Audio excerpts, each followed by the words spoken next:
Bonjour Benjamin Saint-Huil, on est juste après ce vote de cette motion de censure, un moment important pour la République là aujourd'hui. Vous avez cette motion qui avait vraiment le plus de chances d'être votée, a été portée par le groupe auquel vous appartenez, vous avez pris une place importante au sein de ce groupe. Elle a été rejetée à seulement 9 petites voix. Quel est votre sentiment, vous qui avez été au cœur de cette actualité politique du coup? D'abord, ça confirme un certain nombre de choses.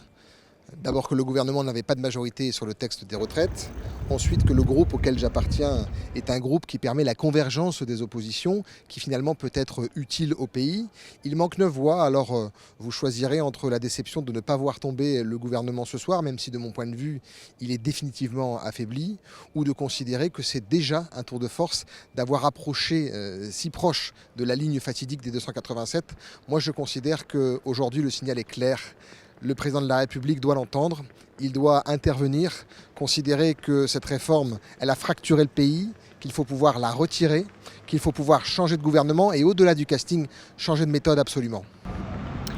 Qu'est-ce que vous ressentiez des habitants du Sambre-Avesnois qui vous ont élu? Vous avez eu de leur côté le sentiment d'une loi injuste. Ils apprécient votre soutien à la motion de censure?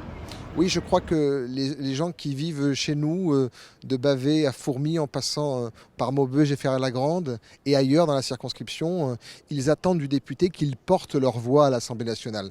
Et quand je suis allé à leur contact, et dans les manifestations de manière générale, et lors des mobilisations, j'ai bien senti qu'il y avait une forme de colère et d'incompréhension quant à cette réforme qui fait peser sur les travailleurs et uniquement sur les travailleurs les efforts qui sont demandés par le gouvernement dans une réforme qui s'apparente plus à une réforme des finances publiques qu'à une réforme des retraites. Et donc, en venant ici à Paris, j'ai conscience que je porte aussi cette voix-là, celle d'un territoire fragile qui attend beaucoup de la République et parfois qui veut manifester une incompréhension.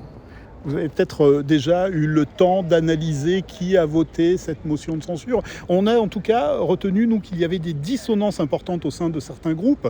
On voit que finalement, elle a été plus importante qu'on l'attendait chez LR, forcément, mathématiquement, et même chez vous, chez Lyot, au sein de cette motion de censure. Écoutez, chez Lyot, c'est relativement simple. On est un groupe qui se base sur la liberté de vote. On a souhaité déposer cette motion, nous étions 15. Finalement, sur les 20 députés, il y en a 18 qui ont voté la motion de censure, alors que nous sommes des modérés. Et ça dit quelque chose de l'état du pays, du divorce intellectuel avec la manière de faire du gouvernement Borne. Et puis, 18 sur 20, je crois que les Républicains en rêveraient. Ça fait longtemps que les pratiques chez les Républicains sont questionnées. Entre ce que dit le président Ciotti, ce que dit M. Marlex à l'Assemblée et ce que font ces députés, on voit bien qu'il y a une forme de fracture. Ils ne savent plus bien où ils habitent. Il y a ceux qui rêvent de rentrer au gouvernement sans vraiment le dire et l'assumer et qui ne peuvent pas dire que cette réforme, ils l'auraient conduit s'ils étaient aux affaires. Et il y a ceux qui mesurent bien la colère et qui considèrent qu'il faut changer de méthode. Je veux saluer le courage de ceux-là. Aujourd'hui, est-ce que les habitants du Sambre-Avesnois sont résignés vis-à-vis de cette loi ou est-ce qu'ils veulent encore se battre? Et comment vous vous positionnez vis-à-vis du fait que la loi va être promulguée? Je ne sais pas si elle sera promulguée et je pense que si le président de la République fait preuve de responsabilité, il ne le fera pas. Moi, j'encourage chacune et chacun, chez nous et ici et partout en France, à continuer la mobilisation pacifique. Depuis des semaines et des semaines, il y a eu beaucoup de mobilisations avec beaucoup de monde, dans un calme tout à fait remarquable, avec une intersyndicale qui a tenu, j'allais dire, les troupes. Il faut continuer à le faire. Je veux dire à ceux qui sont tentés par la colère que ça n'est pas la réponse, que cela viendrait affaiblir le mouvement, mais que si nous sommes ensemble et que nous continuons à dire notre désapprobation de cette réforme, elle finira par tomber.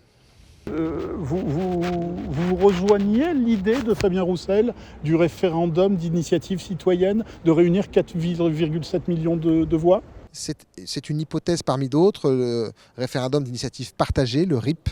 Et cette initiative, je l'ai accompagnée puisque j'ai moi-même signé en tant que parlementaire.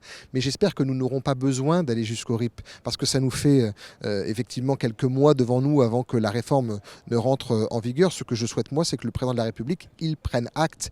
Il a été élu au deuxième tour avec un électeur sur 2 qui ne l'a pas choisi lui, qu'il a simplement choisi contre Marine Le Pen. Et donc, il faut qu'il comprenne que dans cette confiance confiance que nous lui avons témoignée, nous ne pouvons pas accepter la proposition sur les retraites, qu'au moment des élections législatives, il n'a pas eu de majorité à l'Assemblée nationale. Ça veut dire, encore une fois, le désaccord est profond et que du coup, on peut s'attendre à ce qu'il y ait une forme de dialogue qui s'installe, comme nous le faisons à l'échelle locale depuis toujours. Moi, j'ai été élu pendant 14 ans à Gemont et à l'agglomération de Maubeuge. On cherche toujours les voies de consensus, de compromis.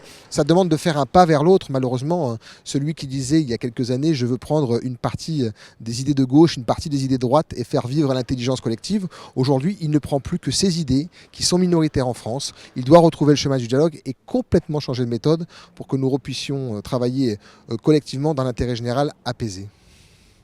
S'il y avait eu dissolution de l'Assemblée nationale, vous étiez prêt à repartir sur les chemins de la circonscription pour repartir en bataille? Peut-être que vous ne l'avez pas quitté. Vous savez, moi je suis sur le terrain depuis toujours. Depuis que j'ai été élu en juin dernier, j'ai essayé d'être extrêmement présent dans les manifestations, les week-ends, au contact des gens, dans les permanences, pour essayer à la fois d'entendre la réalité du terrain, prendre le pouls de la population, et aussi parce que je souhaitais envoyer un signal clair à nos habitants. Vous avez un député qui vous représente, vous pouvez l'interpeller, il est à vos côtés. Je me souviens notamment du Sud-Avesnois qui considérait qu'il était peut-être un peu éloigné des centres de gravité, peut-être un peu oublié. J'ai fait en sorte, et je continuerai, d'aller à la rencontre des élus, des habitants, pour leur montrer que je suis là avec eux et qu'ils ont un porte-voix à Paris. Dernière question, Benjamin Sainte-Huile. Vous pensez que l'Assemblée, comment va-t-elle être après cet épisode? Vous l'avez dit, on espère que le message soit entendu par le président de la République. Sera-t-elle encore plus fragilisée aujourd'hui pour ce gouvernement Je pense que l'Assemblée est renforcée et que le gouvernement, lui, est définitivement affaibli. On ne peut pas rester en responsabilité lorsque sur un vote de motion de censure, tous les groupes d'opposition apportent un certain nombre de voix à cette demande de censure.